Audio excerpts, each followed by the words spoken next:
Bonjour, merci aux organisateurs de m'avoir invité donc à participer à ce symposium très intéressant. Je vais essayer de parler de la justice sexuelle, mais déjà il y a beaucoup de choses qui ont été dites sur le constat des, des- des droits existants et l'application des principes de la justice sexuelle au Maroc.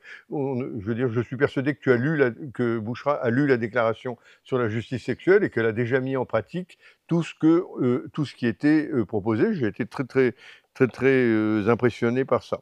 Donc, sur la justice sexuelle, donc c'est un projet qui a été développé dans le cadre de la WAS, l'Association mondiale pour la santé sexuelle, au cours des 4 dernières années, et qui a été approuvé lors du dernier congrès qui a eu lieu en juin 2025 à Brisbane, en Australie, par l'Assemblée générale de la WAS. Alors, ma communication, elle va être plutôt conceptuelle sur le plan des idées, donc je ne vais pas entrer dans un certain nombre de détails, mais surtout pour vous partager avec vous un certain nombre d'idées que vous aurez à traduire dans votre pratique, c'est-à-dire ce n'est pas un livre de recettes, c'est-à-dire il y a quelques idées, on vous donne les ingrédients et c'est à vous de cuisiner le plat, si vous voulez. Donc l'idée, c'est que donc la justice sexuelle, c'est la justice. Les limites de la justice sexuelle révèlent l'absence de justice et la liberté sexuelle peut ouvrir un accès à la justice. Alors, je préfère le terme de liberté sexuelle à celui de droit sexuel, hein, d'une certaine façon, parce que c'est pas exactement la même chose, et ça renvoie à mon passé de 68 arts, où on s'est battu pour les libertés sexuelles et la révolution sexuelle. Alors, cette déclaration de justice sexuelle, elle fait suite à différentes déclarations sur les droits sexuels qui ont été reformulées en 97 et reformulées en 2014, et celle sur le plaisir sexuel, dont j'ai parlé tout à l'heure, en 2019-2021. L'initiative sur la justice sexuelle, elle vise à développer, elle ne s'oppose pas aux droits sexuels, elle vise au contraire à amplifier et à développer et à protéger les droits sexuels lorsqu'ils sont menacés et en établir d'autres lorsqu'il est nécessaire. C'est de proposer des objectifs et des idéaux pour l'action en santé sexuelle et droits sexuels, mais surtout aborder les dimensions systémiques qui sont des obstacles et celles qui peuvent faciliter l'accès à la santé sexuelle. C'est l'idée selon laquelle euh, euh, et c'est une idée qui est développée dans le cadre du Parlement européen par Neil Data, qui est un activiste qui travaille beaucoup avec le Parlement européen. C'est l'idée qu'on n'assiste pas à un monde de déconstruction, on assiste à la construction d'un monde, et on en a parlé tout à l'heure, qui vient remettre en question tous les droits acquis autour de ces dernières années. Donc il y a toute une dimension systémique qui à la fois détruit et reconstruit des nouvelles formes d'organisation et d'obstacles à la santé sexuelle et aux droits sexuels. Donc il y a l'idée effectivement que tous ces obstacles n'atteignent pas les populations de la même façon. Il y en a qui sont plus égaux que d'autres, il y en a qui sont plus inégaux que d'autres, hein, pour dire les choses simplement. Et donc il y a l'idée aussi, on parlait ce matin de l'ancrage dans le monde sanitaire. L'idée des droits, déjà, l'avait esquissée, et celle de la justice sexuelle le renforce, c'est l'idée de la citoyenneté. Alors, la citoyenneté, c'est pas uniquement avoir une carte d'identité dans un pays donné. Parce que si on prend l'exemple de la France, il y a beaucoup de gens qui ne sont pas citoyens en France et qui, justement, du fait qu'ils ne soient pas nationaux français, ne bénéficient pas des droits à l'accès à la pleine citoyenneté.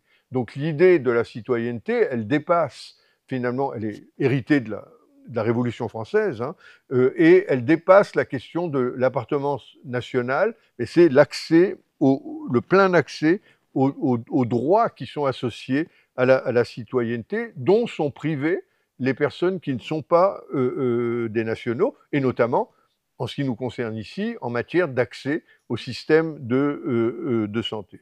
Donc il y avait l'histoire du plaisir dont on a parlé ce matin, qui a fait l'objet d'une déclaration déjà en 97 et qui a été reformulé donc en 2019. Alors, pourquoi maintenant? Pourquoi est-ce qu'on s'intéresse maintenant à la justice sexuelle? Donc, il y a des attaques sans précédent contre les droits sexuels et reproductifs.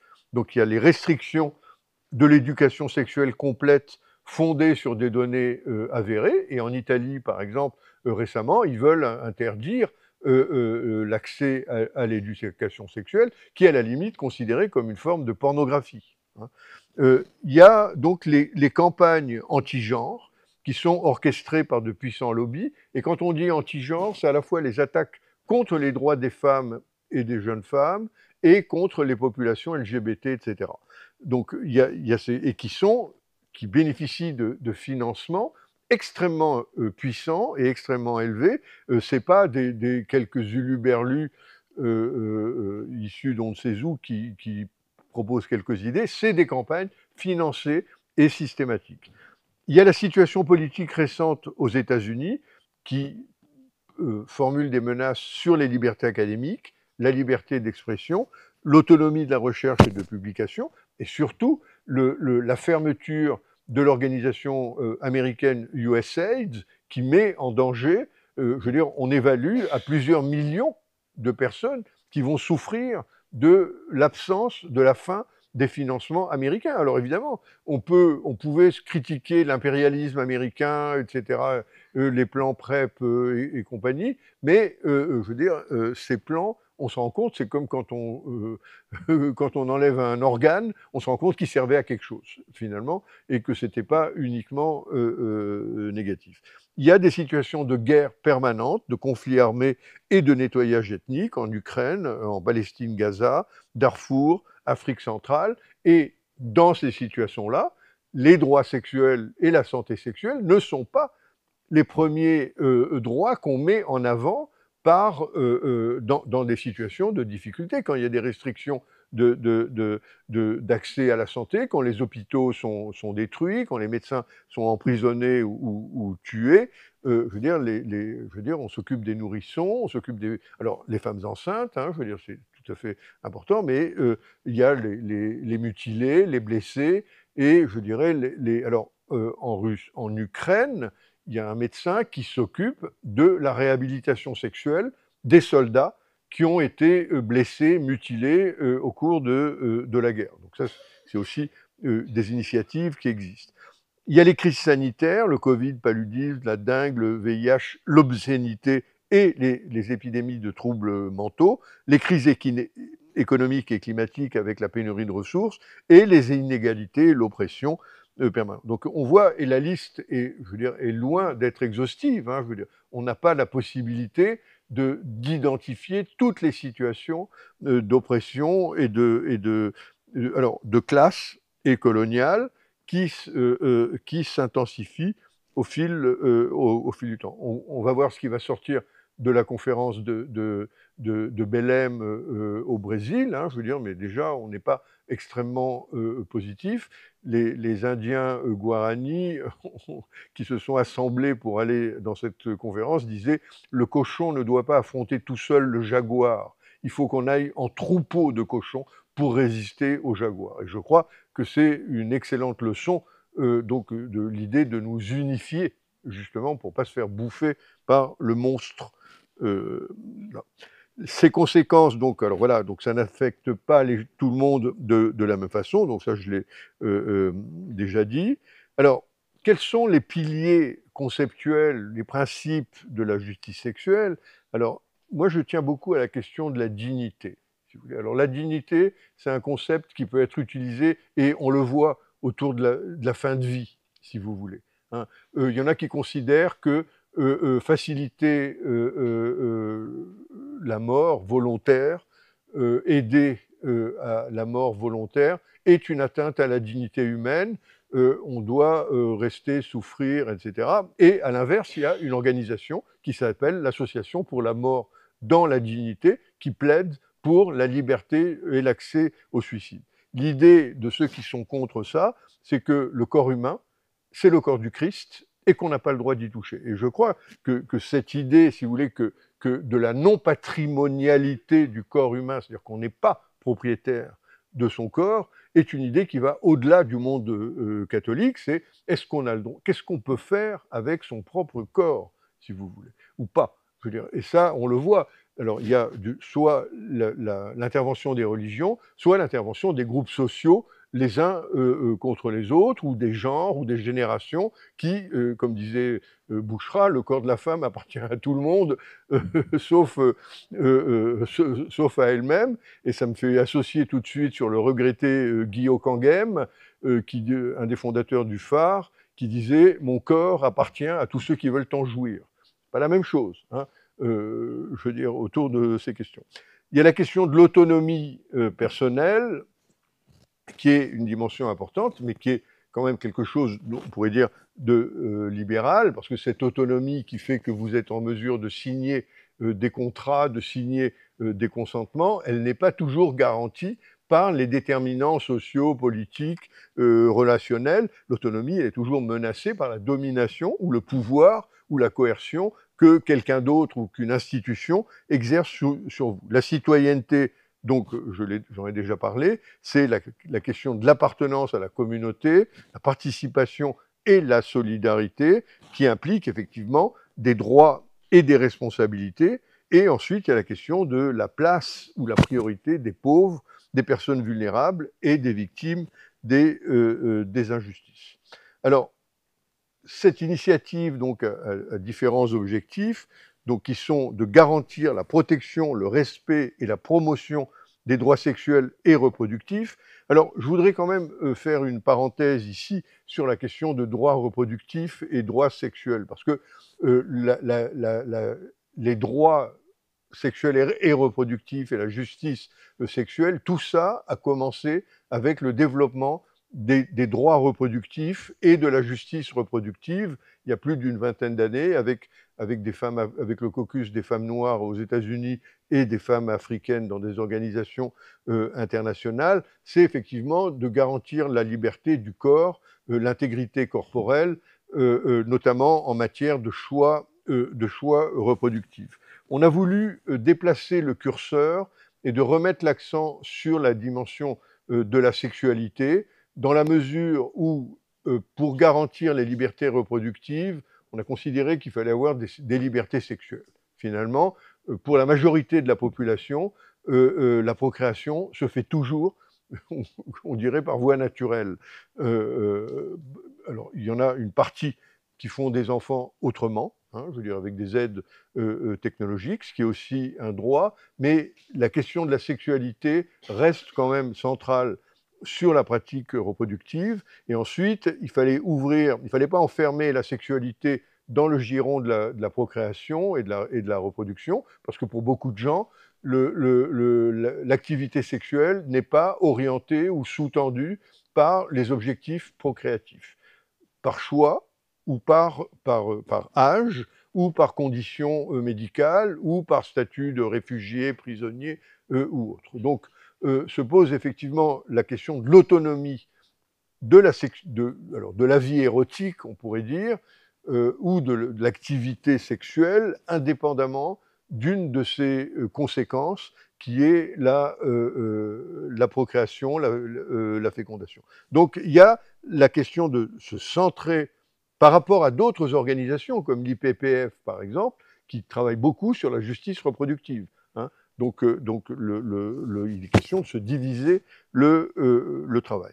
Donc il y a la promotion de ces droits sexuels et reproductifs qui sont déjà affirmés par des organisations internationales et dans différents pays.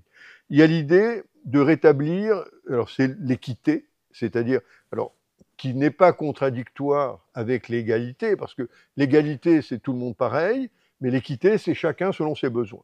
Alors, et l'idée, c'est qu'effectivement, il y a un ensemble, il faut à la fois garantir l'égalité, mais aussi il faut rétablir une certaine équité dans la mesure où il faut réparer un certain nombre d'injustices, et c'est une dimension importante de la justice, c'est la dimension de réparer des situations qui ont longtemps de réparer, de redresser des situations d'injustice qui ont été très préjudiciables pour des personnes et des communautés et des groupes humains. Attendez une seconde.